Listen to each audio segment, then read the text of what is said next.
Vi har om giften i Arktis. Arktis er nogle områder omkring den nordlige halvkugle. Her er overstiger temperaturen i de 10 grader i en varmsmåned. Arktis består af mange forskellige økosystemer, og den største udfordring for hele liv, for alle liv i Arktis, det er kulde. Den forurening, der ses på Arktis, skyldes stoffer, som kommer fra hav- og vindstrømme. Det er ikke menneskene, som påvirker naturen med fremmede stoffer. Da man ved, at stofferne kommer fra hav- og vindstrømme, gør også således, at økosystemerne bliver påvirket. De forurenede stoffer kommer fra den vestlige verden, hvor folk kan anvende mange forskellige kemikalier i industrien. Disse kemikalier har man efterfølgende fundet ud af var miljøskadelige. Hvis man sammenligner Arktis med andre dele af verden, så er Arktis et rent miljø, men hvor der findes mange forurenede stoffer, som er miljøskadelige. Disse miljøskadelige stoffer, som kommer fra vesten og op nordpå, gør således, at enhver levende organisme er påvirket af det. Disse giftstoffer, der spores i Arktis, spænder lige fra radioaktive stoffer, tungmetaller og forsurning af nedbøren til en gruppe stoffer, der forkortes POP. POP betyder svært nedbrydelige organisk forurenede stoffer. En af faktorerne, der gør, at Arktis er meget følsom over for forurening, er, at dyrene er afhængige af deres fedtlag, da det er så koldt.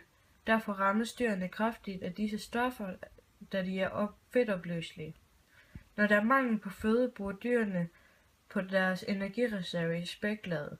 De forurenende stoffer bliver hverken nedbrudt eller udskilt ved denne proces. Derimod bliver koncentrationen af stoffet større i det fedt, der er tilbage.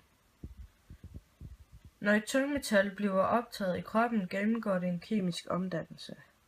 Der kan omdannes inaktive metal-proteinkomplekser eller ske omdannelse, som nedsætter giftvirkningen og hjælper udskillelsen af metallet.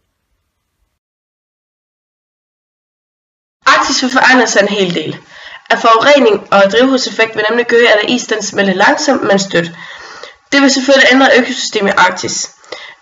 At dyr i Arktis de er tilpasset den ekstreme kulde, som det er derovre, og derfor vil det ændre deres leveforhold. At dyr de har ligesom de her fedtlag, så de kan klare kulde, og hvis det ændrer sig, så har dyr ikke brug for det samme mor.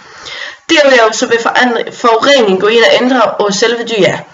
Nogle af de her forurenede stoffer, som kommer til Arktis, det er nogle hormonforstyrrende stoffer. Og de stoffer, de kan så ind og forstyrre i dyrs krop, og derfor kan nogle af dyr få svært ved f.eks. at reproducere. Nogle af dyr, de vil også frigive de her stoffer til de unge, som de får. Og de unge, de kan så blive født med misdannede kroppe, for de her stoffer, de giver ind og ændrer DNA. Inuitter, som bor deroppe, de vil også blive påvirket af de her ændringer. De jager ligesom de her dyr her, for at de opfinder føde, og de her dyr, de vil så gå rundt under de hormonforstyrrende stoffer. Det vil så vil mennesker også blive påvirket af det, i det, at stoffet går ind og forstyrrer af hormoner.